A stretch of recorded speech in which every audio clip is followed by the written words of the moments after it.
Welcome to my travel video regarding the L'Enfant Triangle in Washington, D.C. In January 2024, I took a road trip to Washington, D.C., the District of Columbia. I explored the L'Enfant Triangle, which consists of three main sites for the city: the Capitol, the White House, and the Washington Monument. In this video, I explore the history and symbolism behind the L'Enfant Triangle and the musings of various authors and researchers on the subject of symbols in Washington, D.C., providing knowledge of what happened in the years following the foundation of Washington, D.C., under the direction of the Freemasons. Author and researcher David Oveson, in his book, The Secret Architecture of Our Nation's Capital, advises that the plan for Washington, D.C. was drawn up by Freemason, engineer, and Frenchman Pierre-Charles L'Enfant in 1791, based on the survey lines established a little earlier by Freemason, astronomer, and surveyor Andrew Ellicott. In addition, Freemason and First President of the United States, George Washington, and Freemason and Third President, Thomas Jefferson, contributed their own ideas, and in this way amended the original map considerably. Jefferson even went to the trouble of providing L'Enfant with maps of European cities, which Jefferson had considered to represent the finest ideals of architecture. This mixture of minds means that it is very difficult to establish who was responsible for the different aspects of the plans of the design of the federal city. From what can be pieced together from historical records, the French engineer Pierre-Charles L'Enfant chose the distribution of the three main sites for the city. These are what we now call the Capitol, the White House, and the Washington Monument. While the site of the Washington Monument was changed considerably since those days, the positions of the Capitol and the White House became the focal points for the city in many maps. The avenue joining the Capitol and the White House today is known as Pennsylvania Avenue. It determined the approximate angle of the radiants from the Capitol. These radiants were imposed upon a grid of streets oriented on a north-south line, in a way which some historians trace back to ancient Roman foundations, and others to plans of Babylon. The fundamental triangle visualized by L'Enfant when he planned the federal city was the one that may still be traced between the three sites: the Capitol, the White House, and the Washington Monument. Perhaps it was intended by L'Enfant, but if not, then history itself conspired to ensure that each of these 3 points of the triangle would be linked with the life and achievements of George Washington.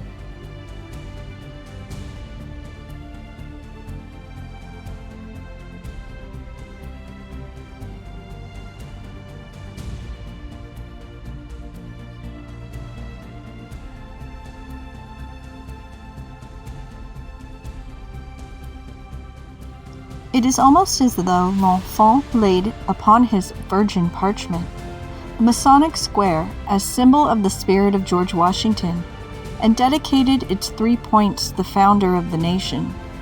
In the early maps of the city, these 3 points formed a right-angled triangle, with the 90-degree angle on the Washington Monument and the hypotenuse running down Pennsylvania Avenue, joining the White House with the Capitol. Researcher and author David Oveson, in his book The Secret Architecture of Our Nation's Capital, advises that we should have few doubts that matters have been so arranged in Washington, D.C., that Virgo, or the Masonic equivalent of Virgo, the beautiful Virgin, dominates the symbolism of the city. This I've covered in my previous videos on Washington, D.C., through the statuary, obscure cartouches, ceiling moldings, cornerstone and foundation stone ceremonies of various sites in Washington, D.C. The Virgoan symbolism of the stars is also expressed through the triangle. The L'Enfant triangle, with its 3 primal buildings at its corners, is almost the same as a right-angled triangle, which may be traced in the skies around the constellation Virgo.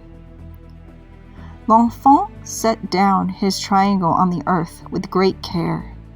His Masonic brothers, who continued his work, ensured that each of the 3 points of the figure was consecrated and linked in a meaningful relationship with the stars.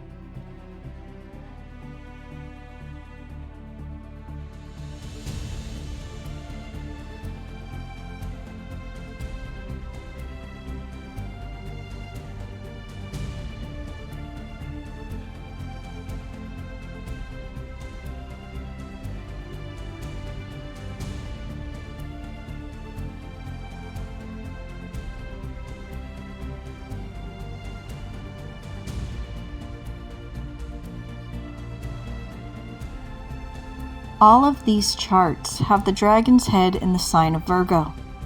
The dragon's head is the node, marking the point where the path of the moon intersects the path of the sun. The term relates to an early phase of astrology, when it was believed that the circuit of the Earth's satellite was the invisible body of a stellar dragon. In terms of the triangulation of the plan for Washington, D.C., this means that the corners of the L'Enfant triangle were symbolically fixed into the Earth when this beneficial point, the solar-lunar meeting point, the dragon's head, was in Virgo. This same triangulation is reflected in the stars gathered within and around the constellation of Virgo. One of the deeper secrets of astrology and the craft of Freemasonry pertains to the triad of stars surrounding the constellation Virgo. The constellation of Virgo is encased in a stellar triangle traced between the 3 first magnitude stars: Regulus, Alpha Leonis, Spica, Alpha Virginis, and Arcturus, Alpha Boötes.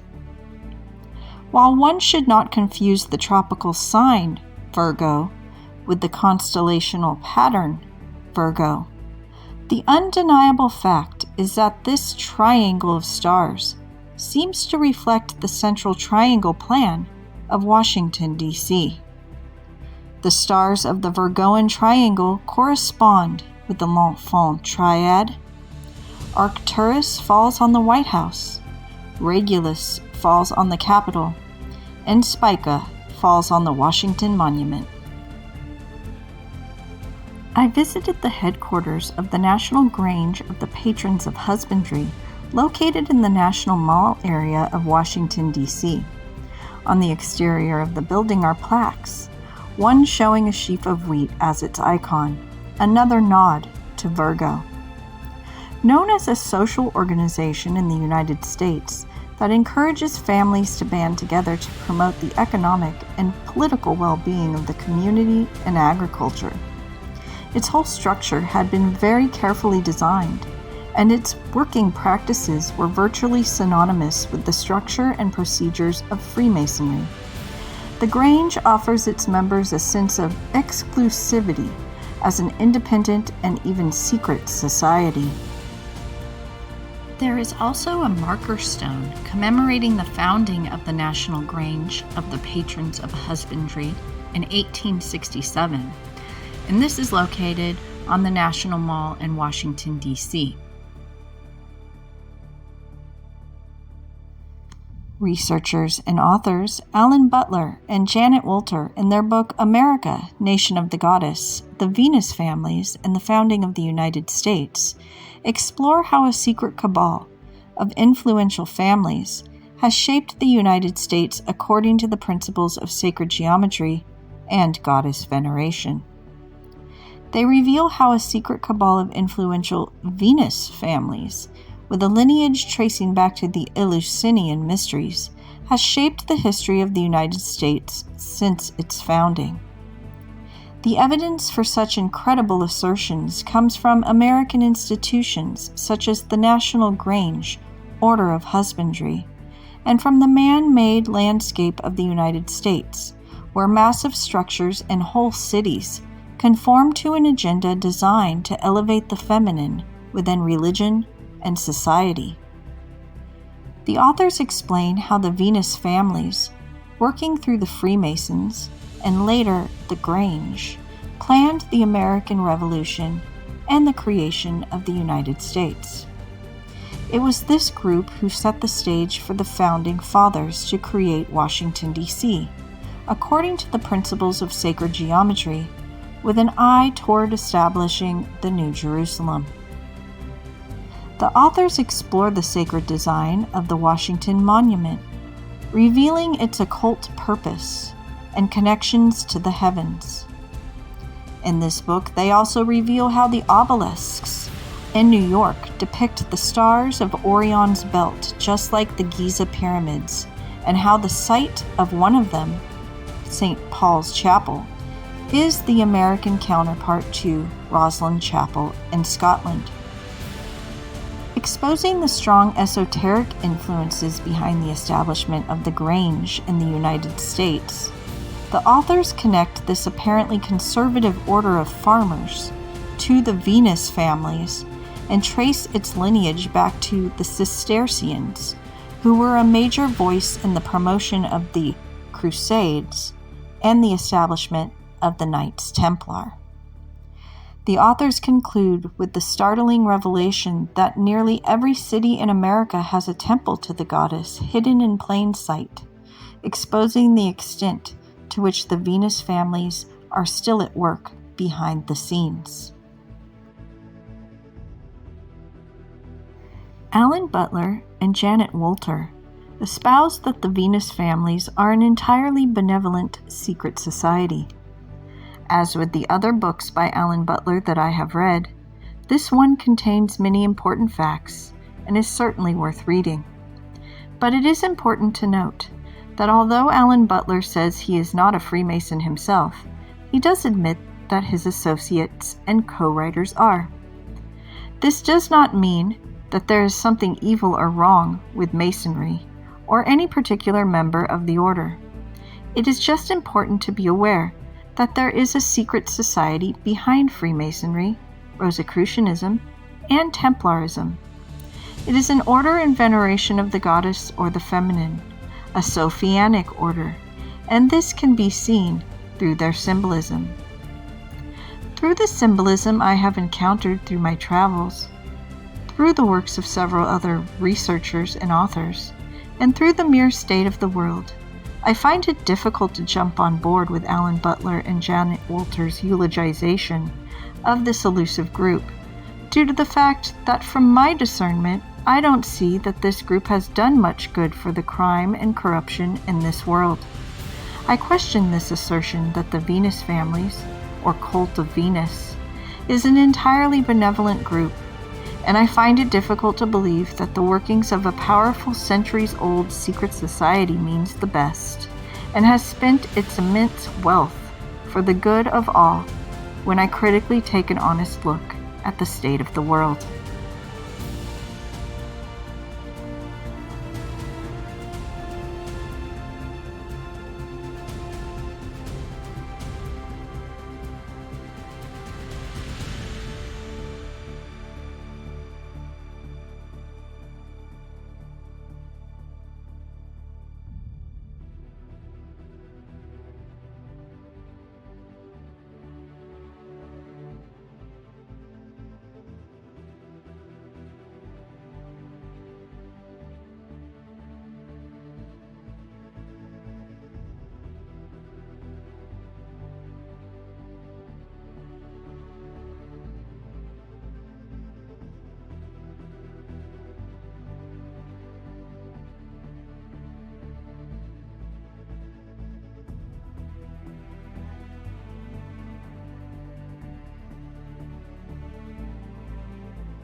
Researcher and author Michael Tsarian, in his books and presentations, points out that most cities are ritually laid out and have a more esoteric purpose than one might guess. His knowledge is bar none in regards to the subjects of psychology, consciousness, secret societies, and their use of symbolism. He advises that, in his opinion, the Venus families in which Alan Butler and Janet Wolter speak of in their book, America, Nation of the Goddess, are anything but a benevolent organization. That we do well to exercise caution when we hear the opposite message being purveyed. Butler's work eulogizes this elusive group that he and his colleagues previously referred to as the Star Families, and now in this book as the Venus Families. It is an appropriate title, as Tsarian was the first to use this title, specifically Cult of Venus, back in 1994 to 1996 in his DVD programs Divination in the Goddess Tradition and Astrotheology in Sidereal Mythology. If and when we ask, what good has this enclave done for our crime and corruption-ridden world? The answers are weak, if not preposterous. Apparently, they have been patiently waiting for the time to act. Or they only act now and again, silently and secretly. Or they act through other orders and keep themselves hidden. Or they allow the world's masses to act as they please without interference. It's funny. It's never yes. They've been openly acting in the service of humanity for centuries. That's why we are living in a beautiful paradise world without crime, corruption, war, famine, starvation, and ecocide. Michael Tsarian advises that above the Templars stands their parent society, the so-called Order of Sion. In his opinion, after years of deep research, Sionists are a female order served by lower-level male deputies. He lays out the case for this in his program, The Female Illuminati. Controversially, he shows that Masonry is not the predominantly male institution we've been led to believe. On the contrary, Masonry's male-dominated parent orders were originally founded and controlled by an enclave of supremely powerful females whose existence has been kept secret for centuries. It is the existence and history of this Medusan serpentine sisterhood, the Cult of Venus, or Dragon Court, which intrigues him personally. He believes this group's history is traceable not only to ancient Syria, Parthia, and Egypt, but to the pre-Diluvian world of Atlantis.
These shadowy cabals are predators of a kind. They can be countered and even destroyed once we are in possession of the facts about the true nature of evil. Sadly, most of us are woefully ignorant about the workings of evil, especially that emanating from higher up the socioeconomic power pyramid. In our affluent modern age, we are extremely backward in subjects of this kind. What I find interesting about Michael Tsarian's take on all of this is he doesn't just point the finger at these shadowy groups. In his body of work, Tsarian discusses what it is about our psychology as humans that makes us want to submit, that makes us ideal candidates for collecting into large structures that serve ends which are not in our own interest. He advises that has to deal with what is referred to in existential philosophy as the authentic and inauthentic life. These terms arise out of the philosopher from Denmark called Søren Kierkegaard, and then were picked up by people like Heidegger, Schopenhauer, and Nietzsche, in which they talked about two kinds of man. The man who lives an authentic life, which would be known in Eastern mysticism as the dharmic life, and the man who is inauthentic, and that's the karmic life.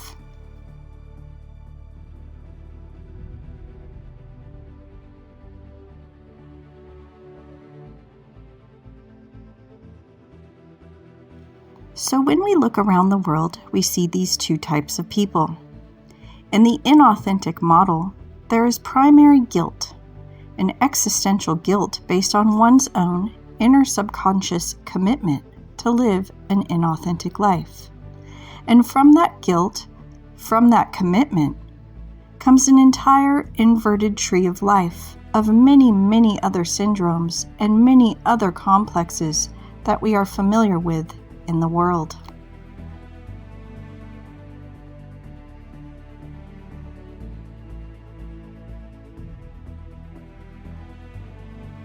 According to Tsarian, one of those branches, one of those symptoms, is man's penchant to submit.